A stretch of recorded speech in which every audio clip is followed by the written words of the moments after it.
Madam Vice Chancellor, although also a singer, artist, and storyteller, Alanis Obomsawin is best known for her lifelong career as a remarkable educator and filmmaker who gives authentic and powerful voice to Indigenous peoples in Canada.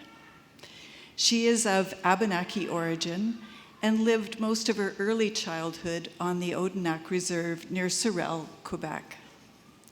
For an extraordinary 50 years, she has directed documentaries, 50 in total, at the National Film Board, with very strong social content inspired by the desire to let the voices of her people be heard and to spark social and political change. It is through her films that the language and stories and lives of Indigenous peoples are portrayed with the dignity and authenticity that has long been their due. She is also well known for her active commitment to First Nations community service. Her documentary films reflect her dedication to the well-being and preservation of the cultural heritage of Canada's Indigenous peoples. Among many subjects addressed in her films, she has documented the work of Aboriginal organizations to help young people overcome alcohol and drug abuse and provide services to homeless Indigenous peoples in Montreal. Her films on the struggles of the Mi'kmaq over fishing rights and the Mohawk government standoff at Oka in 1990 have been widely acclaimed and have brought Obomsawin national and international recognition. Kanehsatake, 270 years of resistance, won the Best Documentary Film at the 1993 Festival of Festivals and is studied at schools and universities across the country. And on every project, Obomsawin provides training and employment opportunities for Aboriginal writers, performers, musicians, and other film professionals. Alanis Obomsawin is a revered figure among documentary filmmakers and is the recipient of multiple honors, including Officer, Order of Canada, the Governor-General's Performing Arts Award for Lifetime Artistic Achievement, the Outstanding Contributions Award from the Canadian Sociology and Anthropology Association, as well as several honorary degrees. At 84 years young, there is no sign that she'll be putting down her camera anytime soon. When asked what's next for the legendary documentary filmmaker, she says, "Another film and another film."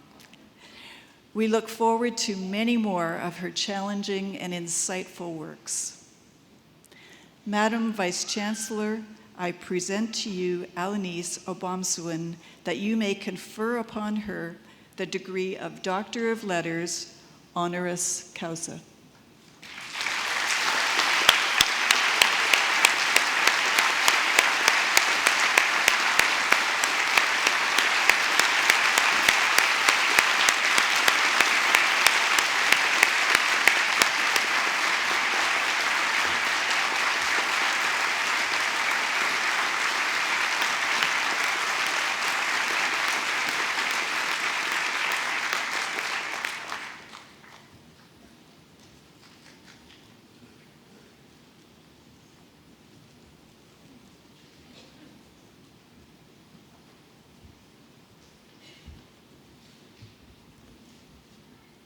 Mesdames et Messieurs, il me fait grand plaisir d'inviter à Madame Alanis Obomsawin à prononcer l'allocution de circonstance à l'occasion de cette collation de grades.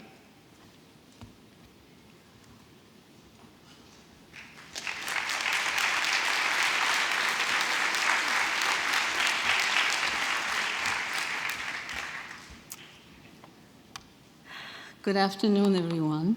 Bonjour. Kwe Kwe. Chancellor Megan, Principal and Vice Chancellor Fortier, Mr. Corbett, Chair of the Board of Governors, Dean Potter, proud parents and guests, and most of all, members of the graduating class of 2017. Thank you to McGill University and its jury for choosing me to receive this very prestigious honor of Doctor of Letters, honoris causa. Thank you to the National Film Board of Canada and all my colleagues who worked with me all these years. In particular, my good friend and cameraman, late Roger Rocha, and later René Sioui-Labelle and Amiguet, and so many other camera people. Raymond Marcoux and Glenn Hodging with sound, Yuri Lahovy and Alison Burns as editors, and so many other people have helped me at the board. It is also a great honor to have the Commissioner of the National Film Board, Monsieur Claude Jolicoeur, with us this evening. And greetings to all my sisters and brothers who are storytellers across our beautiful country. We have come a long way. We must never forget where we came from. We must know our history and our language. That way we will know who we are and where we are going. I hear that there are several sisters and brothers right here today graduating. How wonderful. Congratulations. I am a Wabanaki woman. Wabanaki, people from where the sun rises. I was born in Lebanon, New Hampshire, on Wabanaki territory, August 31st, 1932, during the eclipse of the sun. My mother said it got pitch dark at 5:43. I am 44 years old.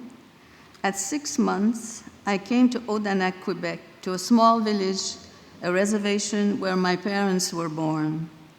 This is where I spent my early childhood. I had 4 siblings, but sadly they all died as infants. My father was a guide in the forest for hunting and fishing. He and my mother had inherited some knowledge of curing certain illness, using traditional herbal medicine.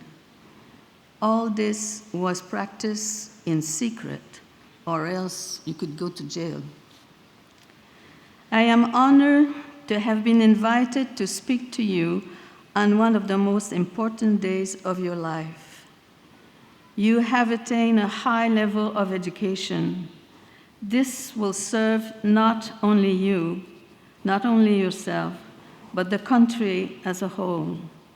You have given your parents a sense of achievement. I am sure that some of you were discouraged at times, especially those who have come here from other countries. Being so far from home, you sometimes may get the sense of loneliness. The seed of discouragement is dangerous without support in your surrounding, but you have made it to the finishing line. I wish to remind you how important you all are. You are the future leaders. As you go through life, try to keep an open circle so that you don't alienate anyone. You see, times were very different for us.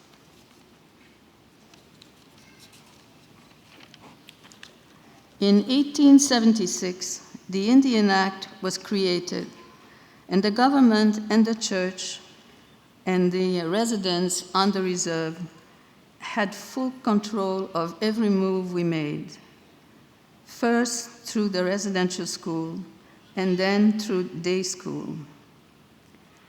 It was not until 1948, when the United Nations came to being and the human rights movement was created, that Canada was forced to look at the way they treat their indigenous people. In 1951, there was an amendment to the act, and for the first time, an indigenous person could come to a university like this without denying his or her race. When I was in school, one day in grade 4, Mademoiselle Rowe gave us the homework for the weekend. We were to learn the Bible story. On Monday morning, we were all lined up. I was at the end of the line, and the teacher asked the students to tell the story one by one, and none of them knew the whole story. And then it came to my turn. I was so excited because I knew the story very well. And the teacher was getting very angry, and she was yelling at the children. Finally, it was my turn, and I recited the story as if I was reading it. The teacher's reaction was, "Why, you little sauvages, get out of my class, go back where you came from." I picked up all my books, and I walked home. My parents asked why I was home so early. I said I was kicked out of school. They said, "You must have done something really bad." When they learned what had happened, my father took me to see the inspector. In those days, the inspector was very important, and he was in a different building than the school. Obviously, I had to go back to school. My father told the inspector that I would go back to school, but the teacher would have to apologize in front of the class. I went back to school, and she apologized. In time, my father contracted tuberculosis of the bones. By then, we had moved to a small town, Trois-Rivières. In the fall of the year, my mother would say, "Look out the window at the tree in the backyard. When all the leaves are gone, if your father is still here, it means we'll have him for another year." Every day after school, I would run to the window. By the time the rain, the wind, and the natural falling of the leaves would take place, I was relieved when my father was still here. My father died on Good Friday, 1944. He was 42, and I was 12 years old. My mother was devastated. It would be nice if they were here today. So I kept writing to my father. "Papa, the sun is rising, and I dance. Can you see me? I kept on searching for you. I was 12 years old, and you were 42. Life was very uncertain then. The hate kept on following me, and I kept running. But the love within me was stronger than all the hate. I survived, Papa. I won. Thank you.